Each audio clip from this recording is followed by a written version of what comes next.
Some moments announce themselves loudly. They arrive with chaos, shouting, and spectacle. Others arrive quietly, so quietly that most people do not recognize them at first. This was one of those moments. It began the instant a young man stepped into a courtroom believing that the rules would bend, because they always had. When a billionaire's son walked into the courthouse that morning, he did not feel fear. He felt familiarity. Courts, after all, were just buildings. Buildings were managed by people, and people, in his experience, responded predictably to the right combination of confidence, reputation, and money. He had been taught this lesson early, not explicitly. No one had ever sat him down and said the words out loud, but he had watched it play out over and over again. Parking tickets that vanished. Warnings that replaced consequences. Apologies that were accepted without explanation. When problems appeared, they were handled quietly, efficiently, behind closed doors. That was how the world worked. And so, as he entered the courtroom, impeccably dressed and completely unbothered, he believed this would be no different. He was 23 years old, tall, polished, perfectly tailored suit, hair styled with care, shoes that cost more than some people's monthly rent. No public defender sat beside him. No anxious tapping of fingers. No visible concern. He stood with the relaxed posture of someone accustomed to being accommodated. His last name carried weight. It was the kind of name that opened doors without knocking. The kind of name that appeared on donor plaques and gala invitations. The kind of name whispered with respect in boardrooms and spoken carefully in conversations. His father's empire stretched across industries that shaped skylines and supply chains. Energy, real estate, shipping. The invisible infrastructure of modern power. Money that did not announce itself loudly, but moved quietly and decisively. To this young man, the courtroom was not a place of judgment. It was a negotiation table. The charge against him was serious. Reckless driving at extreme speed through a residential zone. Multiple traffic violations. Dashcam footage showing a confrontation with a police officer during the stop. A documented attempt to intimidate that officer. And most notably, a formal warning issued just 6 months earlier for similar behavior. This was not a misunderstanding. This was a pattern. Yet, as the bailiff called the case, the defendant did not stiffen. He did not glance nervously at the bench. He did not adjust his tie. He smirked. People noticed. They always do. A subtle roll of the eyes as paperwork was reviewed. A casual glance toward the gallery. A whispered comment to his attorney, followed by a faint smile. As though the entire proceeding were a mild inconvenience. Something to be endured briefly before returning to more important matters. To him, court was not a reckoning. It was a delay. But the judge had seen this posture before. He had seen it in boardroom executives who mistook authority for immunity. In young defendants who confused confidence with invincibility. In people who believed rules existed primarily for those without resources, and it never ended the way they expected. When the judge entered, the courtroom rose. Silence settled in layers. The kind of silence that does not demand attention, but commands it. The judge did not rush. He did not scan the room for reactions. He did not acknowledge the gallery. He sat. He opened the file, and he read, carefully, methodically, without expression. This was not indifference. It was focus. The kind that unsettles people who expect either warmth or hostility. After several moments, the judge looked up. "Sir," he said calmly, "you are charged with reckless endangerment and multiple traffic violations." "Not guilty," the defendant replied immediately.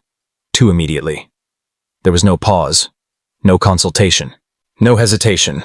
The judge nodded once and returned to the file.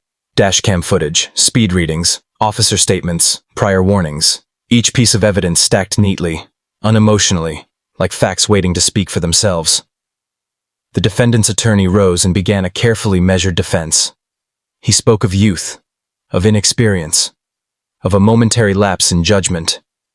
He emphasized that no one had been injured, that the defendant had cooperated, that the situation had escalated unnecessarily. It was a familiar script. The judge listened. Then the defendant did something that would change everything. He leaned forward. The room shifted. The judge raised a hand. The interruption stopped, but the tone had already changed. The defendant leaned back again, lips pressed together. But the smile did not fully disappear. As questioning continued, the defendant's confidence hardened. The judge asked a simple question. The defendant shrugged. "I do not remember exactly," he said. A murmur rippled through the courtroom. The judge looked up slowly. The defendant exhaled sharply. "No," he replied. "But let us be realistic." That sentence did not echo. It landed. Heavy, as if it carried weight beyond its words. The judge leaned forward slightly. "People do not have to be hurt for danger to exist," he said.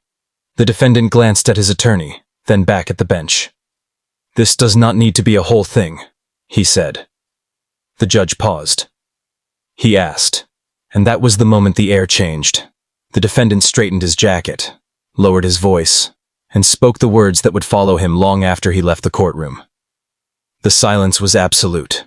No papers shuffled, no breaths were taken audibly, no movement occurred. Even the bailiff froze. The judge did not react immediately. He did not raise his voice. He did not strike the gavel.